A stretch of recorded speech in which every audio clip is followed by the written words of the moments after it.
At the engagement party for one of our former high school classmates, the bride suggested we play King's Cup. Whoever drew 8 had to do a cross-arm toast with someone of the opposite sex in front of everyone. My husband, Luke Flandern, had always been a germaphobe. The second he saw the card in his hand, his brow furrowed. I stood up, ready to help him out. But then, Sarah Weaver, the girl everyone called the beauty of our class, who was sitting right across from him, asked softly, "Need a hand?" Luke looked at her, and the frown on his face instantly melted. "Yeah, sure." The room erupted. Everyone was laughing and cheering. Classic Luke, always generous. No wonder he was valedictorian back in the day. Someone get this on camera. The golden couple from high school is finally reconnecting after all these years. That's destiny right there. Sarah blushed and shyly reached her wine glass toward him. Luke smiled and didn't pull away. I just stood off to the side, quietly watching the two of them drink that cross-arm toast together. And then I remembered how I'd been ready to help him out. A bitter smile crossed my lips. Guess I was kidding myself. After the drink, the party really took off. The maid of honor was Sarah's best friend from high school, and feeling bold from the alcohol, she went straight for it. "Hey, Mr. Valedictorian, we've all been classmates for years, so be honest with us. Does Sarah still stand a chance? She's waited for you all this time. Just give it to us straight. Is there still room for her in your heart?" The other former classmates, loving the drama, jumped right in. "Come on, back in high school, you and Sarah were the couple everyone rooted for. You finally ran into each other again at a classmate's wedding. If you don't speak up now, it'll be too late." Everyone piled on one after another, relentless in egging them on. Sarah's face turned even redder. She practically melted into Luke's arms. "Knock it off," she whispered. Luke laughed and lightly scolded the group, but he didn't deny anything, and he didn't push her away either. I just sat there quietly, my hands shaking as I watched it all unfold. Then the bride suddenly turned to me, her tone openly taunting. "Avery, what about you? Are you cool with Luke and Sarah getting together?" Suddenly the room went quiet. Every pair of eyes turned to me. Those looks,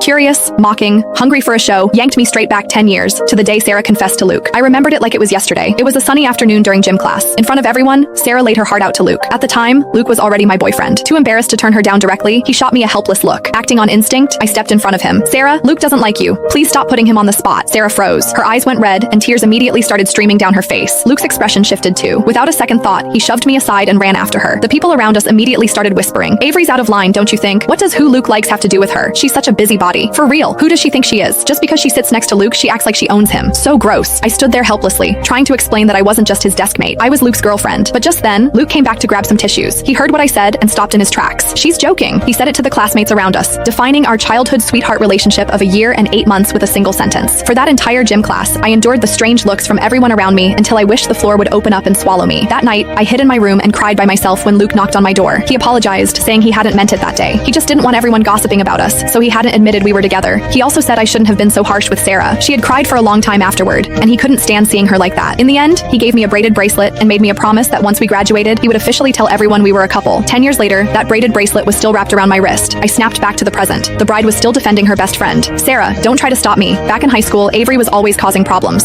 If she hadn't gotten in the way, you and Luke would have been together ages ago. You never would have had to wait this long. Avery ruined your happiness. Today, I'm getting to the bottom of this. Avery, answer me. Do you support Luke and Sarah being together or not?" The bride glared